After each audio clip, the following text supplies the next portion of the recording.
વાગરા તાલુકામાં ગત મોડી રાત્રે કેમિકલ ભરેલા એક ટ્રેલરમાંથી કેમિકલ સ્લજ ઢોળાવાની ઘટના સામે આવી છે. વાગરા હોસ્પિટલ ચોકડી પાસે બનેલી આ ઘટનાને પગલે વહીવટીતંત્ર અને પોલીસ કાફલો દોડતો થયો હતો. જાહેર માર્ગ પર કેમિકલ ઢોળાવાને કારણે લોકોમાં ફફડાટ ફેલાયો હતો. મળતી માહિતી મુજબ ગત તારીખ 2/5/2026ના રોજ રાત્રિના આશરે 11:45 વાગ્યે એક ટ્રેલર નંબર GJ23 ET6330 જે સાયખા GIDCમાં આવેલી ભાવિન ઇન્ટરમીડિયેટ પ્રાઇવેટ લિમિટેડ કંપનીમાંથી કેમિકલ સ્લજ ભરીને જંબુસર તાલુકાના મગણાત ખાતે આવેલી શેફ એન્વાયરો પ્રાઇવેટ લિમિટેડ કંપનીમાં જઈ રહ્યું હતું. આ દરમિયાન સારણ 3 રસ્તાથી વાગરા દવાખાના ચોકડી વચ્ચેના માર્ગ પર ટ્રેલરમાંથી કેમિકલ સ્લજ રોડ પર ઢોળાયું હતું.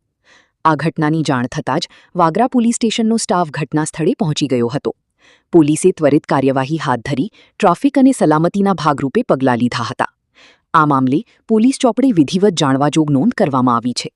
સ્થાનિકોના જણાવ્યા અનુસાર કેમિકલ ઢોળાવાને કારણે માર્ગ પર લપસણું વાતાવરણ સર્જાયું હતું, જેના કારણે વાહન ચાલકોને મુશ્કેલી પડી હતી.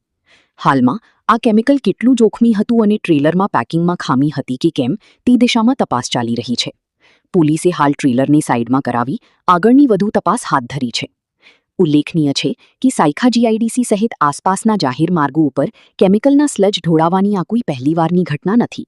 સાયખા GIDCમાં જાહેર માર્ગો ઉપર આ રીતે અવારનવાર આવા કૃત્યો થતા જ હોય છે, જે પર્યાવરણ અને માનવ સ્વાસ્થ્ય સામે ગંભીર ખતરો ઊભો કરે છે.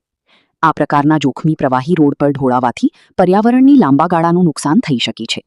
સ્થાનિક લોકોમાં આ અંગે ભારે ફફડાટ જોવા મળી રહ્યું છે અને તેઓ આવી ઘટનાઓ પર કડક કાર્યવાહીની માંગ કરી રહ્યા છે.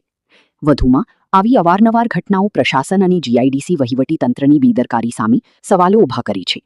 જો સત્વરે આવા બનાવો રોકવા માટે યોગ્ય પગલાં લેવામાં ન આવે તો ભવિષ્યમાં કોઈ મોટી હોનારત સર્જાઈ શકે છે. સાયખા GIDCમાં અવારનવાર બનતી કેમિકલ સ્લજ ઢોળાવાની ઘટનાઓએ હવે તંત્રની કામગીરી પર અનેક સવાલો ઊભા કર્યા છે. આ મામલે સૌથી મોટો પ્રશ્ન એ છે કે શું ગુજરાત પ્રદૂષણ નિયંત્રણ બોર્ડ આવી બેજવાબદાર કંપનીઓ અને ટ્રાન્સપોર્ટ સંચાલકો સામે લાલ આંખ કરીને કડક કાર્યવાહી કરશે?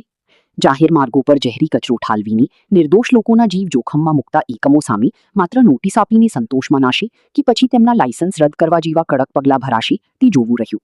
વારંવાર બનતી આવી ઘટનાઓ સાબિત કરી છે કે ટ્રાન્સપોર્ટેશન દરમિયાન નિયમોનું સરિયામ ઉલ્લંઘન થઈ રહ્યું છે.